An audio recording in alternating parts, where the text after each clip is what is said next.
let's get fucking crazy and shit. I'm fucking Theron. He's Theron. I'm Merc. Yeah, Super totally random. wrong. Do you know the artist that did that mug? I just looked it No, up. I don't know. I don't know. Okay, that's why I was thinking. It's copyrighted by Silver Buffalo LLC. So from New York City. So shout out Silver Buffalo. They make some dope mugs. Yeah, something about the background around the weed leaves reminded me of like something by like. I don't want to start throwing out names. I wish weed fucking made me see shit like that. Yeah. That'd be dope. But you take some LSD, no more. You might see some shit. Joe Rogan saying the edibles. Didn't he say they get you like about to where LSD gets you or He's something full like that? Of shit. Yeah, like, oh man, that was rough. I mean, I don't know, man. Then I need some of your edibles because, like, dude, we go pretty deep with edibles. Dude, I like 500 milligrams. Yeah. I just won't remember to talk. But I'm not hallucinating. I've eaten 600 milligrams, and yeah, I'm not hallucinating, but I'll definitely be saying shit out loud to my roommates, and then after I'm done talking, be like, that might not have made any sense. I'm on another dimension right now, but just throwing it out there. But I'm not, like, seeing trails and patterns and fucking... LSD, I'm not even lost, really. Like, I could talk and be like, oh, yeah, this is what I was talking about. Where, like, LSD, I'll be talking in the middle of me talking. Like, what am I talking about? You know... This is something I've been thinking about lately. Might be something interesting to talk about on here, maybe not. But because we kind of talk about, because we talk about psychedelics and LSD and psilocybin on these videos and everything. Yeah, we do that. We do. Oh, shit. I know. Do you think, because I've always like... I think a lot. I feel like that's good. I'm sorry. I feel like I came from a very naive, like hippie, like mindset with the mushrooms and everything. That like everybody just needs to eat these and the whole world will be better. And then as I get deeper into it, I'm feeling more and more like, okay, obviously there's the people with mental health issues who they couldn't do it. So I'm starting to. I used to think we should have them legal so that anybody could go to a store or whatever and pick some up if they feel like they need them. But then it's also like I'm starting to think more and more that a lot of people couldn't handle that. Yeah. So how the fuck do we go about having psilocybin mushrooms legal and have safe access to them if it's kind of unpredictable whether or not someone's going to have a good or bad reaction to them? And it's like, some people, they might change their life for the better. It's like, how are we going to keep these from them? And other people, it might be the straw that breaks the camel's back and makes them a nut. So it's like, how do we make them accessible to these people, but keep them from these people? There has to be like some kind of test that people go through, but even then, I just feel like it's gonna. That is interesting. It's been something I've been kind of struggling with the last like week or two. Just thinking about like, man, I don't know. Like, I almost feel like I was very lucky to have stumbled upon these, even though they were illegal, and I got like so much beneficial change out of using them. But I'm almost like, I don't know how we make them accessible for everyone else who they might benefit. That's the sad reality too, is that I don't think they'll benefit everybody. Like, no. they helped me see what I needed to do. They didn't cure it. They helped me see what I needed to do to fix my they're a tool. They're not a cure. Yeah. To help with my depression, and everyone has different tools to help them, but I don't think it'll necessarily help everybody. Like, I've seen people that take doses of LSD, and I'll talk to them about things I've had, and they'll have like thoughts where they'll justify why stealing's okay. Right. And I'm over there like, that is never acceptable. Never. So it's almost like it does just enhance who you really are. But I think if you do it long enough and have thoughts, you could. But anyway, so I'm going to talk. No, that's especially with LSD. With psilocybin, I think that's a little more. I mean, some better. people It's more guidance.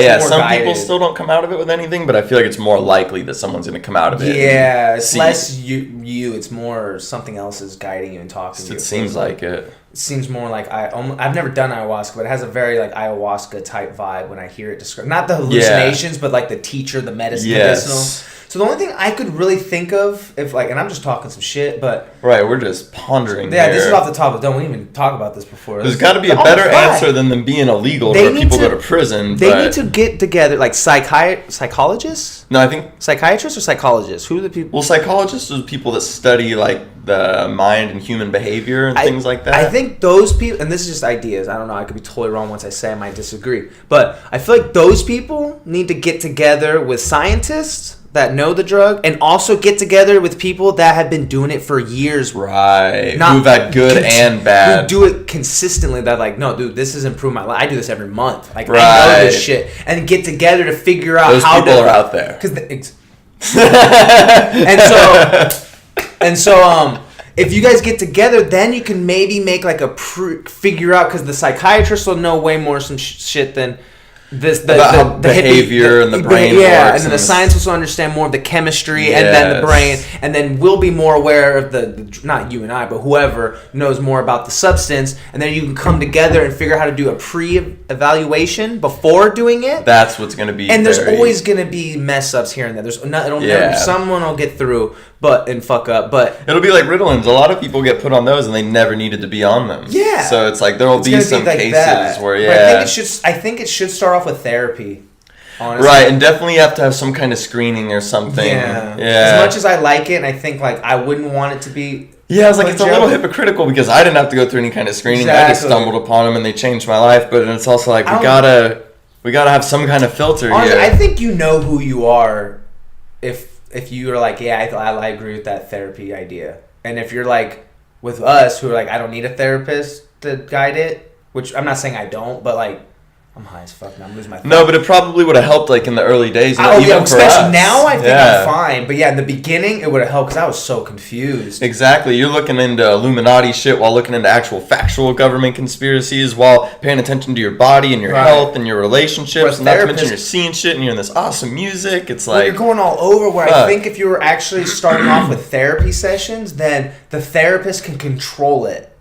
Yes, they exactly. Could be like, they can guide it. Because like they'll evaluate why you want to do this, and maybe you got some kind of trauma, some sort of trauma that you need to work it out, and they can keep you on track and ask you in the right way to get you to come to that understanding without it being so like a normal counseling session. Yeah, but more enhanced. Yeah, it wasn't until really getting back into psychedelics in 2014 that like you always say, like starting to be a white belt at things. It's just like, wait.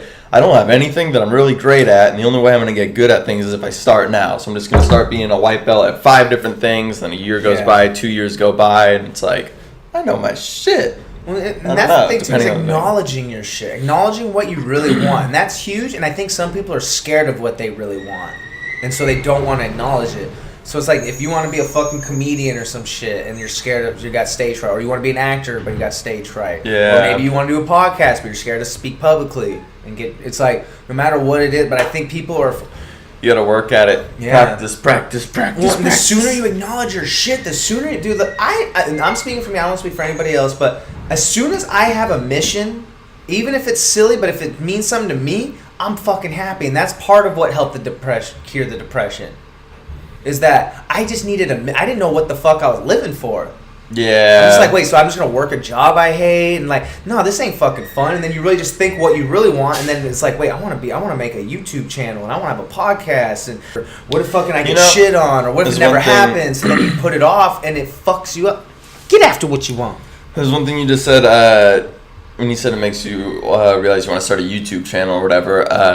I kind of realized I wanted to start something like that after I got back into the mushrooms again, and the main reason why I wanted to have some kind of platform, the reason why after eating mushrooms I decided to make a Facebook at all was I felt like by being open about the way we're using cannabis and LSD and psilocybin and stuff, that it'll help normalize it so that it's not such a stigmatized thing, so that if somebody else brings it up that it's benefiting them, it's not like somebody's like, what the fuck you talking about, mushrooms helped cure your depression or helped you quit this, that's silly nonsense. It's like, well, instead somebody can at least be like, wait, I did hear somebody fucking blab about that shit on Facebook. Maybe this is the second time I've heard it now, so maybe there's something to it. Well, it's leading by example. Yeah, and I feel like a lot of people will tell me, like, you shouldn't put that kind of stuff online. What if a job sees it, blah, blah, blah. But I'm like, I don't want a job.